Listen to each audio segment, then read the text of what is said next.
Hello, everyone. Today, I would like to discuss family and emotional issues in divorce with you. My name is Yizhao Martins, and I will do a brief introduction in later. So today, we're going to cover a couple family issues, the emotional and family issues during the divorce process, and the divorce strategies to cope with stress, helping your children, taking care of yourself, and I'll list a couple books and the readings for you. And a couple questions for you to think about. Let's begin. So why am I here to talk about these issues? My name is Yizhao Martins. I'm a licensed marriage and family therapist in the state of California. I have 2 degrees, a Master in Arts in Counseling Psychology and a Master of Legal Institute in Child and Family Law. I'm a psychotherapist, a mediator, and a published author. So if you like to read more about me and book consultation, you can reach me at my website, www.yizhaomartins.com. So I have extended education and experiences in working with young children, families, and couples. I'm specialized in co-parenting counseling, reunification therapy, and discernment therapy. If you don't know what that is, don't worry, I will explain in a little bit. So the divorce process, what I'm talking about is not when you file the paper. That's when you're legal, in the legal sense, the divorce process starts. So I'm talking about what we often call the messy and fighting stage, is when you feel love and hate, all those emotions, and you're still living together and you're still trying to figure things out. Shall we separate or shall we work on this relationship more? And that is the most chaotic and exhausting period in the divorce process. The second part is when you move to actually physically separate, but you haven't finalized your legal paper yet, and you have a lot of adjustment to make, how to do independent lease financially and how to co-parent, what are the issues need to be negotiated. So that's the second stage. And to eventually the third stage and the final stage, separate and stable. Generally in that state, people already moved out, have their own separate housing, have a co-parenting schedule in place, and they have a cordial and relatively normal relationship with each other. So a lot of people ask me, so how long does it take to get from stage 1, the love-hate, to stage 3, separate and stable? Well, there's research done that generally takes about 2 years, but it depends on your particular situation. When there are children involved, sometimes it takes a longer time to get the custody schedule in place. And some parents can be fighting, or couples can be fighting for a long time. When I was working for the Superior Court in Alameda County, I have clients coming back for number 13 mediation over the past 10 years. So they're still fighting. The children already grown, almost adults. So some parents are still having hard time letting go emotionally, and that tend to be a symptom or sign of grieving, unresolved grief. So some people think divorce is really the death of a dream, till death do us apart. Most of us come to marriage not thinking about divorce. Most people come to marriage wanting to have a long-lasting relationship for the rest of their life. So sometimes the relationship doesn't work. So oftentimes people tend to blame, want to find someone to blame. Sometimes they blame each other, and sometimes one person blames the other person become the one that's responsible for the end of the relationship. All of those can be signs or symptoms of grief. So if you know grief, there are generally 5 stages of grief: anger, denial, bargaining, sadness, acceptance, and they're not linear. So you can getting from anger to sadness within a day and then go back to anger and then have some denial. It's very exhausting. Let me give you some examples of those stages. Anger. So one party can say, well, you were the one, cheated. You're the one who ruined our marriage. That's a statement of anger. Denial. Well, one party could be thinking, only if, say, I want to have another child with him or her, maybe my partner won't want a divorce. Maybe I can save my marriage. That's a denial, that you're not accepting you're separating yet.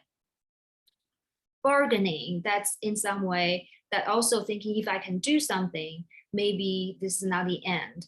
So there's a sense of denial in there, but it's an active action of talking to the other person, trying to persuade them, and trying to go forward and repair a relationship while the other person is very determined that this is the end of the relationship. Sadness, we're all familiar with that, feeling down, feeling cannot lift up, cannot do anything they used to be interested in, low energy, right? Acceptance, it's like a state when someone finally decide, okay, the relationship failed, we didn't work, but let's see what we can do to separate and to co-parent if there's a child or children involved, separate financially, either not have any relationship or be friends. It takes some time to get to that place, right? And oftentimes, as I said, someone like to blame the other person, right, as the one that's responsible for the ending of the relationship. So someone could be saying, oh, you're the one that left me, or I'm being divorced. That's a very interesting term. So divorce being used in a passive sense, as if that person has no power, helpless, have no control in the situation. Or in the end, actually, it is a choice. It's a relationship between two people. When the relationship doesn't work, both people are responsible for it. So even though one person may start the conversation first, doesn't mean the other person have no merit and just be left helplessly like a victim. Right? So the victim mentality actually will stall your process of grieving and prolong the process of divorce. So there are many stressors in divorce. You probably already can name a couple. Family, right? So if you have family members have a different understanding or culture belief about divorce, there might be a lot of shame involved, and family may take side, may try to persuade you to stay together for the sake of children, for example. And emotional stress, separating, going through a separation of a family, sometimes selling your family home, and figured out cannot see your children every day. All of those can cause a lot of emotional stress, right? Monetary, that's very obvious. When you have two households, it's always more expensive to rent than one. And lack of social support. Certain social network can feel the pressure to take sides, right? Say if a couple have friends and one of the friends may decide to go with the husband or the wife, even though they're your original friend, they may decide to side with one based on whatever reason. So you may feel as isolated and lack of social support in this process. So because of the stressors, how do we cope with that? It's very, very important to choose a good supportive network for you and your children. And what does it mean? So you can draw a circle, right? Your inner circle is the people who are the closest to you. It could be your family, could be your close friends, could be your relatives, it could be your therapist, and it could be a great work friends or colleague. And then outside of that could be people who are willing to be there sometimes, but you don't want to share too much, right? And then within there, also outside, there could be some professional help like therapists, legal counsel, social worker, case manager, financial advisor, right? Accountant. All of those can help you to reduce your stress. Even outside that, you can have other professional help like babysitters, and cleaners, right? People who can organize your house can take away some stress in your life so you can focus on you and your children. It's very important to stay organized. I know it's very difficult, it seems overwhelming, but there's so many things coming up. Mediation, court hearing, paper, there's a lot of paper flying all over the place. You get your finances in place. If you've been a primary caregiver, you may need to find another job, right? Get professional trainings. So there are a lot of things to keep track of. It's so helpful if you say use calendar and some organizational tools to keep yourself in check, knowing what you do at a given day, and not to get overwhelmed by those details. So you can keep a notebook, write things down, gather information. Also, in case you need to, some of the information needed for a hearing or filing papers. So there's some strategies for communicating with your ex-spouse during the divorce process. It's a very emotional period of time. So everybody has patients are kind of thin and tend to be a little bit more emotional, a bit touchy sometimes. So especially if you are in the court system, you have hearings and you have contested divorce, be very careful and keep your communication professional and brief. And if you have a crisis, say you can have a phone call to discuss things about children. But if it's something that it needs to go through a third party, like a mediator or a legal counsel, try to use email as a communication method so to keep a paper trail of things. So that also meaning you want to really watch out for your communication style and the words you're choosing. Right? So how to deal with your ex-spouse's anger and threat. Some people may say, well, I've been trying very hard to keep calm and to be brief in my communication. But my spouse, my ex-spouse, because he or she believe I'm the one to be blamed for the divorce. And so there's a lot of emotionality and threats and filing papers. Like some of the parents I know file DV accusations and CPS reports, right? Some of them could be valid and others are out of anger and out of emotions, right? So document everything and keep your communication brief, and if needed, use a professional third party like a police or mediator, therapist, legal counsel to support you in this process if direct communication is challenging. Stay in control. So the most important thing is not to be reactive and instead be proactive, right? So see if you have children, you need to discuss about transition or some children's activity you want to talk about. Don't wait until the last minute somebody reach out to you in an anger tone and then you respond. You can plan ahead and reaching out with a positive tone. Say, dear so-and-so, our children have this compete or activity at school on that day. It's in your parenting time. Let me know if I can offer any support, just a gentle reminder, certain supplies are needed, things like that. So do double read, double check before you send hit the send button, right? You don't want to regret for communicating too much, especially with too much emotional tone in there.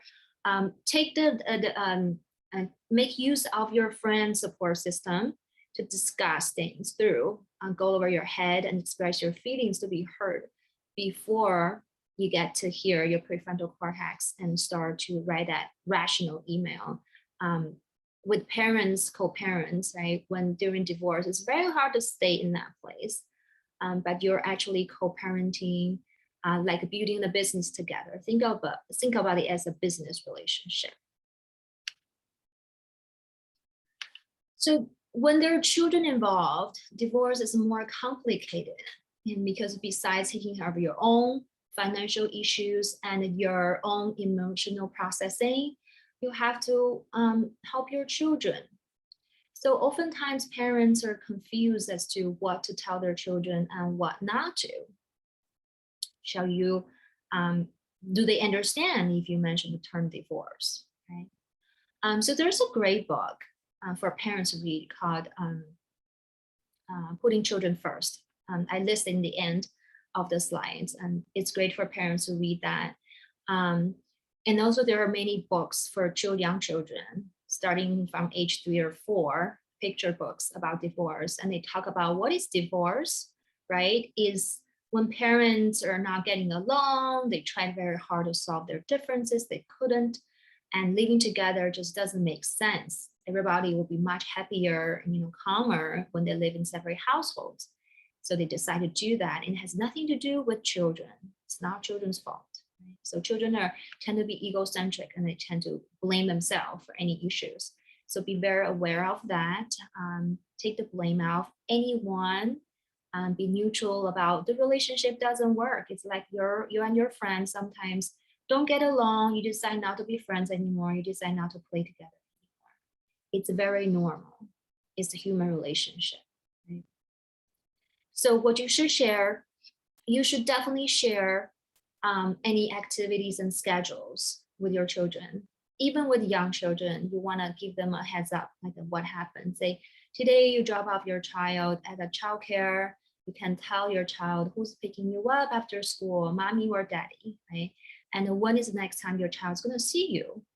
And what are the activity you plan to do with the child? So the child has a positive outlook about the future, right? So the transitions and the stress doesn't need to be passed on to them. And pack an extra little backpack for them, be at school, an extra piece of clothing, or maybe snack if it's allowed, right? And also a transitional object for the child or children to know you're thinking about them and make this transition much easier. What you shouldn't share. It's a tricky question as for your emotions. Sometimes you apparently look upset. Parents will say, well, I don't want my kids to see me upset. But that's part of human experience, right? So I think it's okay to share that mommy or daddy is feeling sad right now, or mommy or daddy is feeling angry right now. And do tell them it's not about you. Well, if it's about them, then you tell them it's about them. But if you're actually upset about your co-parent, saying, you know, mommy and daddy is upset about something else, it's not your fault, right? So the children don't take it on themselves. But do not, try not to cry right in front of them uncontrollably. That's very scary for young children, even for older children, for like a 10, 11-year-old, if you're just crying non-controllably, they feel they have, some of them feel they're obligated to soothe you, which is the reverse role of parent and child, and others just got so overwhelmed, they withdraw, right? So use your network, talk to a professional therapist and talking to your friends and your spiritual community, some parent divorce groups, make new friends. So process your feelings and let your kids know by naming the feelings instead of expressing them fully, and let your children hold those emotions for you. And it's very important to try not to say anything bad about your co-parent or ex-spouse. Why? It always turns back to you, against you. So at some point, your children will learn and grow and know what's going on, and they will resent you from saying bad things about their mommy or daddy. And what if the other parents do that?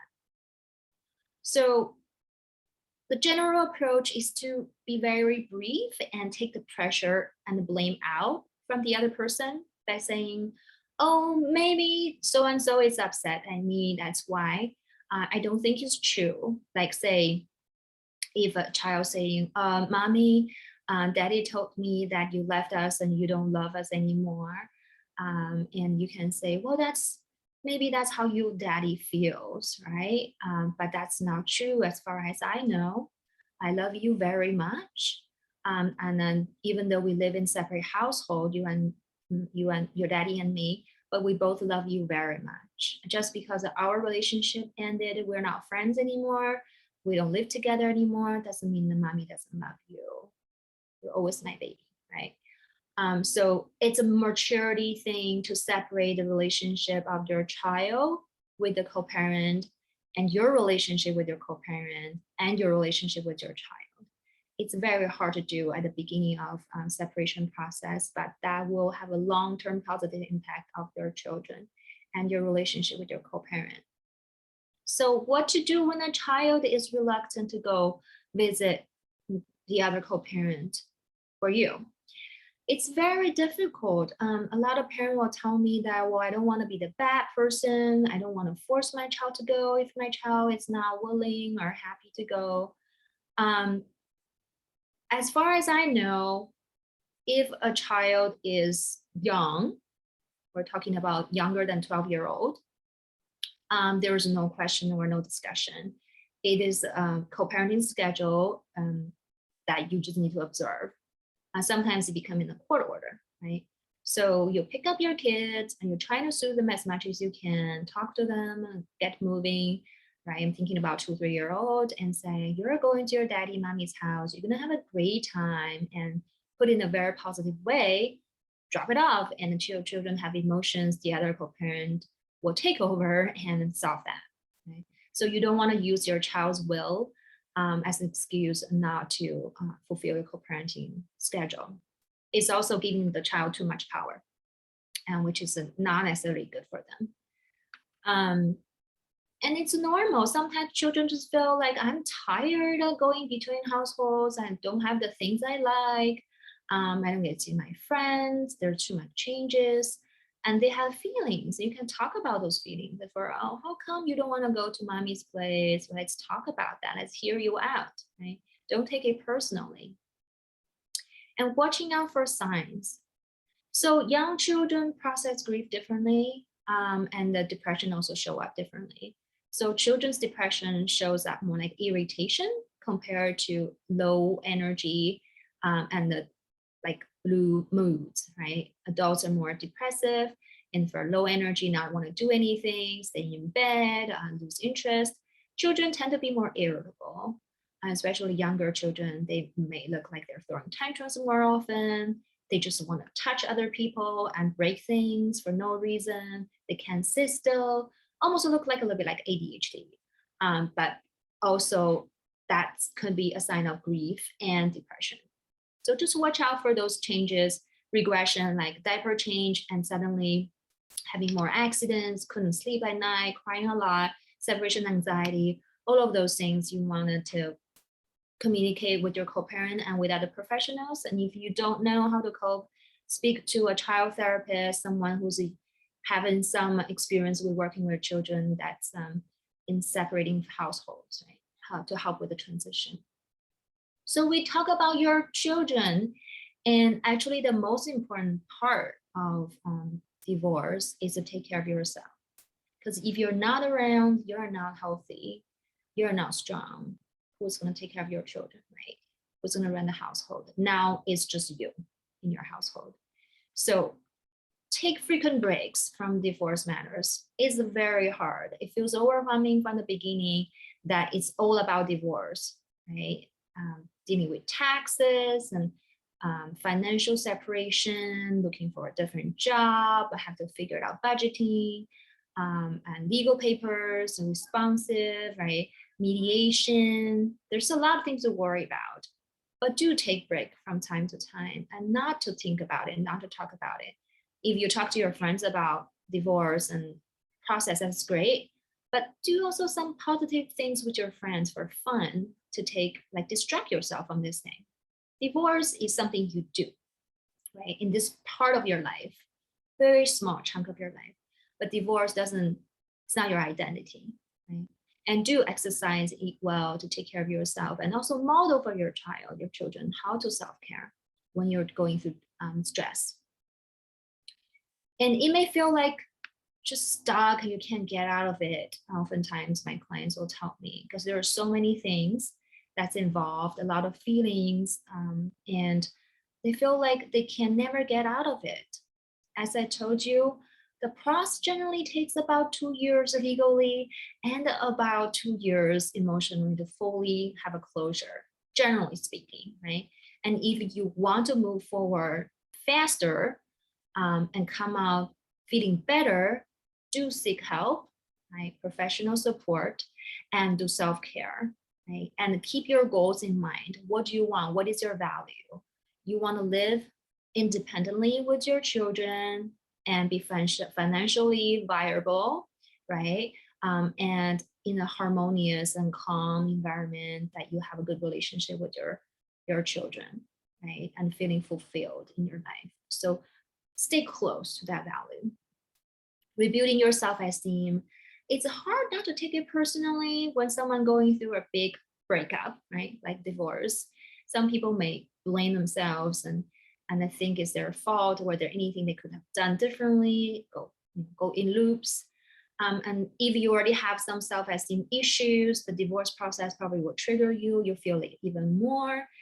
So if you're really feeling like you're not worth anything, you start to feel helpless and desperate, hopeless, do seek out a mental health professional to help you process this. And sounds like past events or trauma were triggered in this process, right? So as I said, divorce is something you do. It's not you. It doesn't take over your life. It's actually an opportunity for personal growth. So if this is the time you discover your past trauma, your trigger, and you go to a mental health professional to work on those issues, you may come out a better person, stronger, more flexible, independent, and knowing how to be in relationship with other people and modeling for your children. Okay. So there are a couple books and resources that I recommend for you in this process. The first one is called Ready. This is what I call a discernment book. So I mentioned discernment therapy is one of my specialty. It's when people are deciding if they should be together or divorced.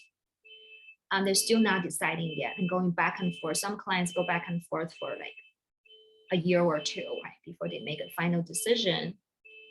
So this book is about when you decide to be in a relationship and then work on it, and or when you decide to leave and grieve, what are the factors you consider and how do you connect to your true self to make those decisions, right? The second book is the ACT book. The Happiness Track is Acceptance and Commitment Therapy. It's a form of cognitive behavior therapy to help you to deal with self-esteem issues, anxiety, and depression. This helps a lot for people who tend to blame themselves for the failure of marriage and have a lot of self-judgment and criticism. The third one, I haven't read it, is a fellow therapist who wrote that book to aid clients in grieving. So it's a journal. You take 52 weeks each day, you take some questions, answer the question, help you to process your grief. The last one I highly recommend for anyone who have children in the process of separating, or those who are already separated and wanted to date again, because this book offers a perspective of children in divorce and help you to really like concrete strategies as for how to speak to your children about divorce and how to introduce a new partner to your children when you're dating again. There are many very detailed strategies and tips. The last pages of books are actually for children. Dinosaurs Divorce is great for 3 and older children. It covers from when the parents are divorcing to going through the court and to living in separate households, visiting the other parent, parents dating again, having a mixed family. So it's a long book and all captured in small fonts and little pictures of cute dinosaurs. The second one is great for adjustment when the parents are having separate homes and children have to go between two households. The last one was it a chocolate pudding. It's a great book for young children who tend to be egocentric and blame themselves for the parents' divorce. So it talks about a little boy thought it's his fault that smeared chocolate pudding all over his little brother. That's what caused the parents separating and divorce. So we're at the end of our presentation today. I have a couple questions for you to think about. You can either form a discussion group or chat with your friends or therapists about that, or do some journaling.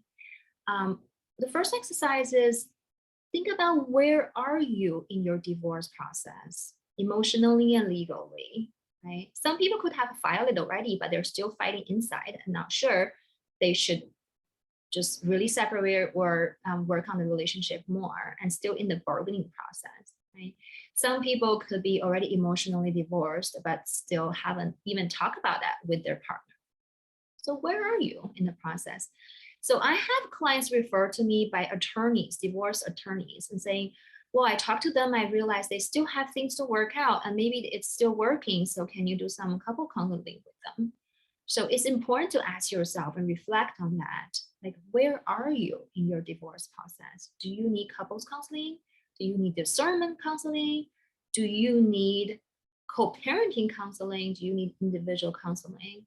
And are you really in the divorce process legally and use some legal counseling, right? Do you need mediation to talk about your issues so you have a more amicable relationship to co-parent? Exercise 2, what are the sources of stress for you in this process? So it varies for everyone. It helps to identify them, say, write them down a list of paper, and then that relate to the third question, what are your resources to cope with stress during divorce? Say if you write down, well, financial situation is very difficult for me. I have been the primary caregiver. I'm now facing divorce. I'm stressed and worried that I can't make ends met, right? And to support myself and the child independently, then maybe it's time to reach out to a financial planner and accountant to help you go through the process to realize, oh, do a budget and where you are in your financial situation, right? So if your stress is more related to communicating with your ex-spouse and someone who is a little bit hostile, blaming you and saying bad things about you in front of the children, you may consider reach out to a co-parenting counselor to help you to reduce the stress. Okay? If your stress is related to past trauma or experience in separation and low self-esteem, maybe it's a good time to reach out to individual therapists to work on some past issues and to achieve personal growth. Okay? So exercise 4, what are your challenges in relating to your ex-spouse and your children? Sometimes when people are in grieving process, it's pretty hard to relate to other people because of their own process, right? So is that anger that gets into the way that you cannot talk to your ex-spouse calmly and professionally to solve issues? Or are you losing patience for your children's reactivity and their emotionality, right? So in the first case, you may need some individual therapy to help or co-parenting counseling. The second one, you may want to try parent-child counseling or some parent-child group, play group for families in divorce. Exercise 5, what are your self-care practices? This is actually really should be number 1. If you forget anything I say in this workshop, I will say remember self-care and make a list from exercising to reading a book, taking a bath, talking to your friend, dancing, singing, listening to music, play some instrument, yoga, meditation, watching TV, whatever that make you feel good, talking to friends, right, therapists, and participating in group activities. So make a list of everything. When you feel you are really at the end of your rope, look at your resource list and your self-care practices and try every single thing on them. And after you try 4 or 5, probably you'll feel better. That's my experience. So divorce is a very emotional process with stages and many elements and connected to the social context. Right? It is a termination of a relationship and a dynamic, but it's not a personal mistake. It's a dynamic. There are 2 people in there. So to survive divorce and to move on to thriving with your family takes a tremendous effort, growth, and ample support. So you want to build your village right now.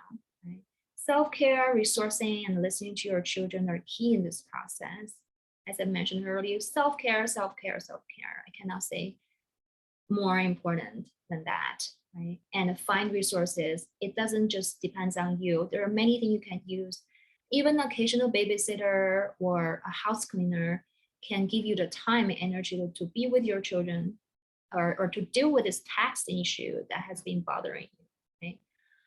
And listening to your children. I know it's very hard to listen when you're overwhelmed yourself. Set aside some time. I recommend like a 15 minutes per child per day, a special time where you can just be with your kiddo and listen. What's going on at school? What are you feeling? What you're playing? Tell me all those like fantasy things you were thinking about, crazy ideas in your head, right, to connect emotionally. And finally, reach out and allow yourself to be supported. It is a hard process, so don't let yourself be a loner.